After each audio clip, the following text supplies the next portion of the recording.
दोस्तों, स्वागत है आपका लर्न विथ अश्विनी में। और इस वीडियो में हम मैकेनिक ट्रैक्टर थ्योरी के हस्तशक्ति औजार के 15 महत्वपूर्ण प्रश्न देखने वाले हैं। तो चलिए टाइम ना बर्बाद करते हुए फटाफट क्वेश्चंस को देख लेते हैं। तो फ्रेंड्स, पहला क्वेश्चन है, सरफेस गेज किस प्रकार का टूल है? ऑप्शन है चिन्हन टूल, मापन टूल, जांच टूल और चिन्हन एवं जांच टूल। तो सरफेस गेज दोस्तों चिन्हन एवं जांच टूल है। तो इस प्रकार से आपका ऑप्शन डी सही हो जाएगा। अब बढ़ते हैं अगले क्वेश्चन की तरफ। दूसरा है, यूनिवर्सल चिन्हन ब्लॉक में लगी 2 पिनों को कहते हैं?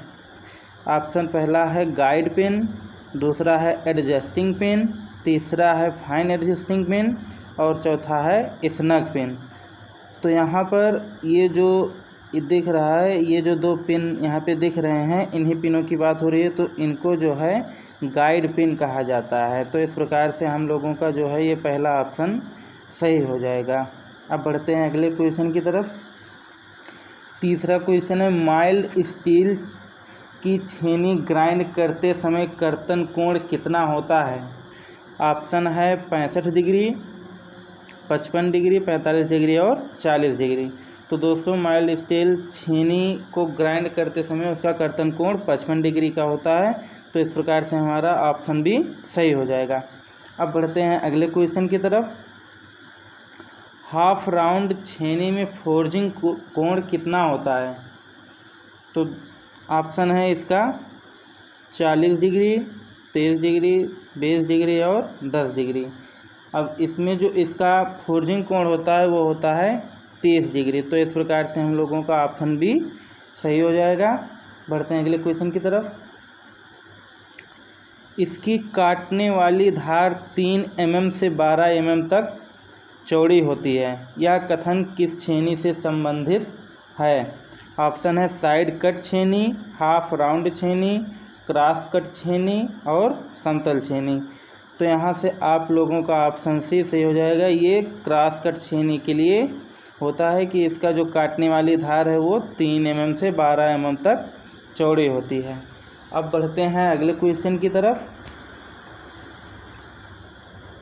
पेंचकस का प्रकार नहीं है, इनमें से कौन सा पेंचकस का प्रकार नहीं है? पहला ऑप्शन है ऑफसेट, दूसरा है रैचेट, तीसरा है फिलिप्स और चौथा है मर्फी।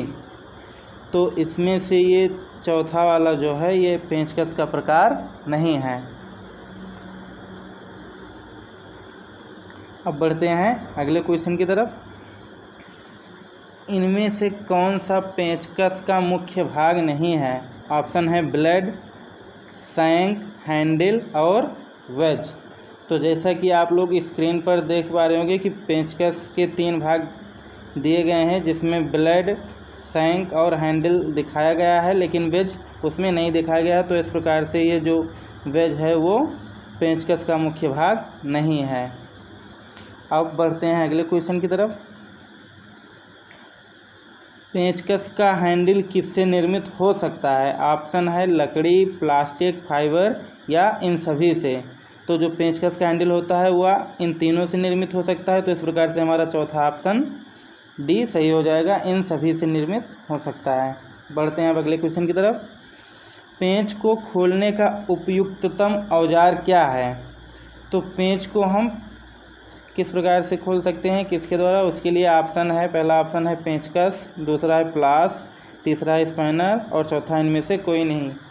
तो ये तो हम सभी लोग जानते हैं कि पेंच को खोलने के लिए हम पेंचकस का यूज करते हैं। इस प्रकार से हमारा पहला ऑप्शन सही हो जाएगा। अब बढ़ते हैं अगले क्वेश्चन की तरफ। पेंचकस का उन्नत रूप इनमें से किसके द्वारा प्रचलित है?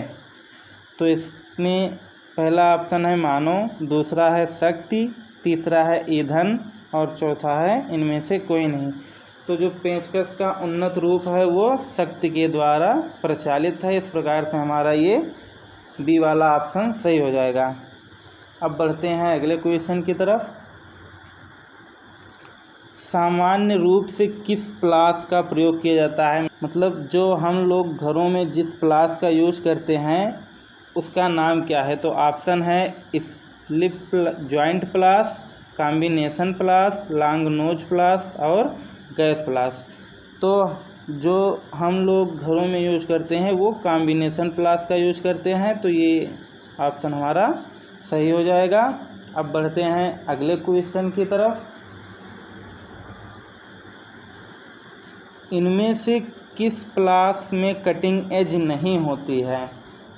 तो ऑप्शन है इसका फ्लैट प्लास, दूसरा है लॉन्ग नोज प्लास, तीसरा है ए और बी दोनों, और चौथा है इनमें से कोई नहीं।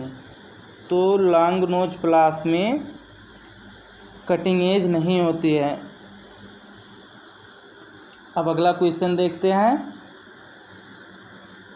किस प्लास के जबड़ों को छोटा बड़ा किया जा सकता है? ऑप्शन पहला है गैस प्लास, दूसरा है वाइस ग्रिप प्लास, फ्लैट प्लास, इनमें से कोई नहीं है। तो इसमें से वाइस ग्रिप प्लास के जबड़ों को हम छोटा बड़ा कर सकते हैं। आपको स्क्रीन पर भी दिखाई दे रहा होगा, वही है वाइस ग्रिप प्लास। अब बढ़ते हैं नेक्स्ट क्वेश्चन की तरफ।